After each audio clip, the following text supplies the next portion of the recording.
آخری سوال ہے جی جنید بھٹی پشاور سے. وہ کہتے ہیں جی کہ آج منڈی بہاؤالدین میں میڈیا سے گفتگو کرتے ہوئے شہباز گل نے کہا کہ عمران خان کے لیے امریکہ سے آیا ہوں اور واپس نہیں جاؤں گا. کپتان نے چاہا تو الیکشن بھی لڑوں گا. آپ کے خیال میں شہباز گل کا یہ جذبہ پی ٹی آئی کے لیے کیسا ہے؟ نیز آپ شہباز گل کو کیسا سمجھتے ہیں؟ آپ غلط بندے سے یہ سوال کر رہے ہیں جو کہ شہباز گل تو ویسے میرے لیے چھوٹے بھائیوں کی طرح ہے. وہ ایک انتہائی پڑھا لکھا، انتہائی قابل، ذہین اور محنتی کمیٹڈ ورکر ہے پی ٹی آئی کا، اور ایک بہت عمدہ، ایک ایسا پاکستانی جس پہ آپ چاہیں تو فخر بھی کر سکتے ہیں. باقی کمزوریاں ہر بار انسان میں ہوتی ہیں. میں خود بہت ایموشنل جذباتی آدمی، میرے اپنے اندر ہزار خامی ہیں. ایکسلنٹ مین، بہت اچھا آدمی. میری اور بے نظیر بھٹو کی ایک نہیں بے شمار ملاقاتیں ہیں، یاد بھی نہیں. اور جس طرح کا کمپلیمنٹ انہوں نے مجھے دیا ہوا ہے، وہ ان کی ایک کتاب محمود شام صاحب نے کمپائل کی تھی ان کی بہت اہم تقریروں کی، اس کا نام ہے میرا خیال ہے وے آؤٹ، اس میں بھی وہ موجود ہیں. تو ایک نہیں، میری تو لا تعداد میرے جو میرا سٹنگ روم ہے یہاں، اس میں بے نظیر بھٹو کے ساتھ میری بے شمار، ایک میں جنرل ٹکا وغیرہ بھی بیٹھے ہیں تو مرحوم، تو تصویریں، تو ایک کوئی ملاقات کی بات نہیں. اچھا، اب رہ گیا مساوات کا. تو میرا تعلق تھا ماہناموں کی اور ہفت روزوں کی دنیا کے ساتھ. میں جو خاص معنوں میں جسے کہتے ہیں نا جرنلسٹ، میں نہیں ہوں. I am basically a writer. Journalist وہ ہوتا ہے جس نے زندگی میں کبھی رپورٹنگ کی ہو، یا جس نے کبھی نیوز روم کا چلہ کاٹا ہو. یہ دونوں بہت بڑے امتحان ہیں. میں نے زندگی میں کبھی ایک گھنٹے کے لیے بھی رپورٹنگ نہیں کی، نہ کبھی ایک منٹ میں نے نیوز روم میں گزارا ہے. تو میں ان معنوں میں، وہ لوگ کہتے ہیں جرنلسٹ، تو میں کہتا ہوں جی ٹھیک ہے، میں چپ رہتا ہوں. I am not a journalist, I am basically a writer. تو میرا رول جو ہے کمیونیکیشن کی دنیا میں اور طریقے کا رہا ہے. کیریئر میں نے شروع کیا تھا ماہنامہ دھنک سے، جس کے بانی ایڈیٹر تھے سرور سکھیرا صاحب، جو آج بھی میرے بڑے بھائیوں کی طرح ہیں. وہ پاکستان کی تاریخ کا مقبول ترین میگزین تھا اپنی ٹائپ کا. ٹھیک ہے، ڈائجسٹوں کی دنیا اور تھی، ہماری دنیا اور تھی، لیکن دھنک واز اے کریز. ٹھیک ہے، وہ بلیک میں بکنے والا میگزین تھا، اور پہلا اردو کا میگزین، اور آخری آج تک، جس کو انگلش میڈیم کے بچوں نے بھی پڑھا، اور شوق سے پڑھا، اور بہت بڑے پیمانے میں پڑھا. تو مجھے جب بی بی نے کہا کہ وہ مجھے نثار کہتی تھیں، تو Nisar I want you to take over Musawat. میں بلنٹ سا آدمی ہوں، تو میں نے کہا جی نہیں، آئی کی ناٹ ٹیک اوور مساوات. تو کہتی ہیں بٹ وائی؟ تو میں نے کہا جی کہ وہ اس لیے کہ میں یہ کام جانتا نہیں ہوں، سمپل. اور میں کبھی کسی ایسے کام میں، آپ کی مہربانی، آپ نے مجھے آفر کیا، but I can't do it. میرا تجربہ کچھ اور ہے. میں پیریوڈیکلس کا آدمی ہوں، منتھلی کوئی آپ میگزین ہو، کوئی ویکلی، تو وہ تو میں نے بہت کامیاب نکالے ہیں.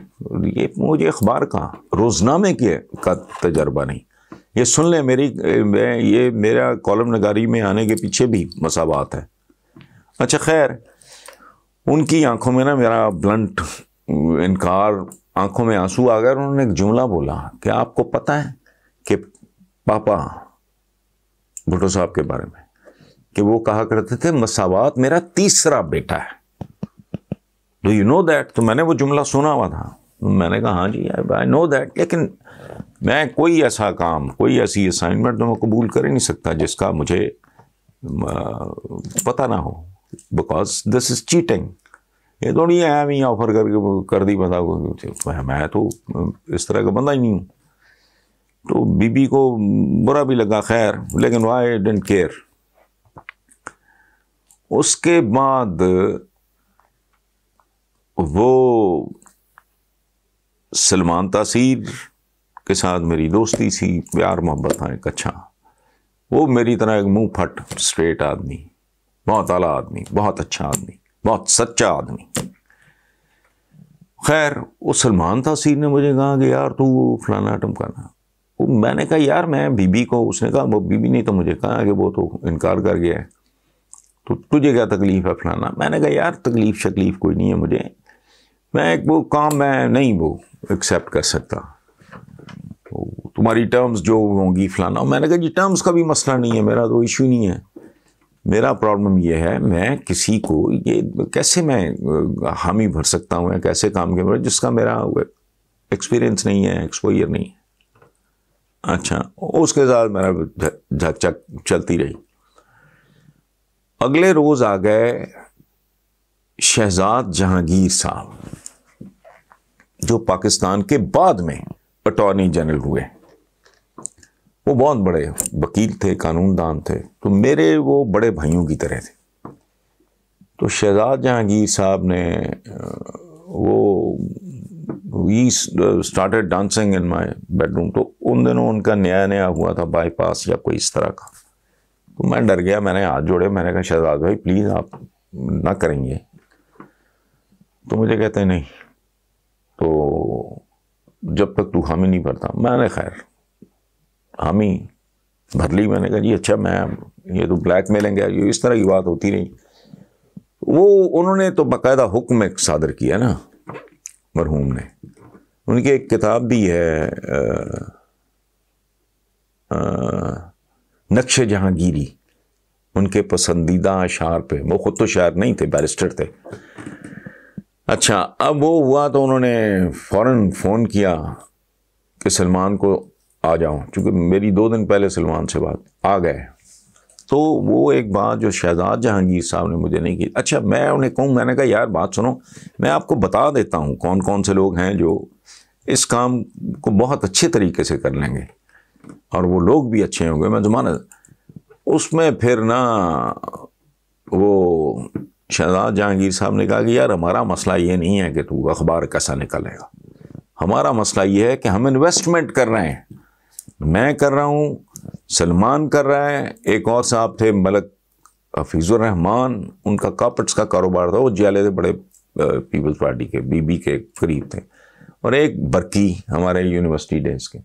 انہوں نے کہا کہ بھی ہم پتہ نہیں، وہ اس زمانے میں اچھی رقم تھی، وہ تو پتہ نہیں 25 30 لاکھ روپیہ ہم پول کر رہے ہیں.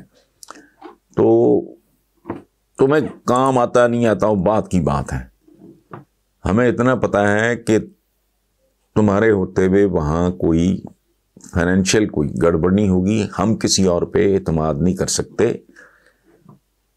اور پھر انہوں نے مجھے سمجھایا یہ کہ ورکرز کی تنخواہیں اتنے مہینوں سے رکی ہوئی ہیں، انک والوں کے پیسے دینے ہیں، جو سیاہی جو پیپر والوں کے پیسے دینے ہیں، مشینیں خراب پڑی ہیں، تو ہم نہیں کسی اور پہ تمہارے علاوہ ٹرسٹ نہیں کر سکتے.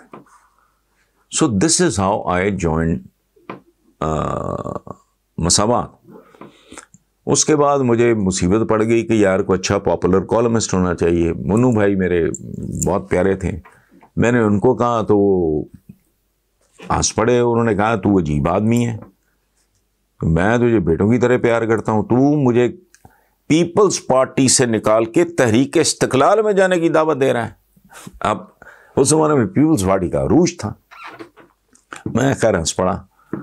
تو میں نے تھوڑی ضد کی تو مجھے انہوں نے کہا کہ اچھا چل یہ تو میں تیری ظلم یہ تو میں برداشت کر لوں گا، لیکن وہ مجھے اتنے پیسے تو دے دو گے جتنے مجھے جنگ، وہ اس وقت جنگ میں تھے، روزنامہ جنگ میں، جہاں میں ہوں آج اور کئی سال سے ہوں اب. تو میں نے کہا مجھے بتائیں آپ کا پیکیج کیا ہے. انہوں نے جو پیکیج بتایا ظاہر ہے اٹ واز مائنڈ باگلنگ. اخبار میرا جو تھا وہ میں آپ کو بتا ہی چکا ہوں، لوگوں کے پیسے ویسے دینے تھے، وہ سارا میں نے خیر سیٹل کیا بعد میں، الحمدللہ سب کچھ ٹھیک ہو گیا. تو میں نے اپنے دوستوں سے اس پریشانی کو شیئر کیا. میں نے کہا یار ظاہر ہے جو اچھا کالم نگار ہوگا وہ مہنگا بھی ہوگا. تو میرا ایک دوست ہے ابرار بھٹی، اس نے کہا کہ اتنا خوبصورت تم نثر خود لکھ لیتے ہو, کیا پرابلم ہے تمہیں, کام چور بھی نہیں ہو تم خود کیوں نہیں کالم لکھتے. So this is how I started writing Chauraha. میرا پہلا چوراہا جو ہے وہ روزنامہ مساوات میں بطور مساوات کے چیف کے میرا وہ وہاں شائع ہوا تھا. جس کے بعد پھر ایک اور بی سے میرے کسی مسئلے پہ اختلافات ہو گئے, تو بعد میں حالانکہ انہوں نے بہت زور لگایا واپسی کے لیے. تو میں پھر ضیاء شاہد صاحب انہوں نے پھر ڈنڈا پکڑ لیا اور ہر تیسرے دن پہنچ جاتے تھے. وہ بھی چونکہ ماڈل ٹاؤن ایکسٹینشن میں رہتے تھے, میں مین ماڈل ٹاؤن میں رہتا تھا. وہ ہر تیسرے چوتھے دن صبح آفس جانے سے پہلے میرے گھر رکتے تھے کہ بھی آ جاؤ. یہ کہانی.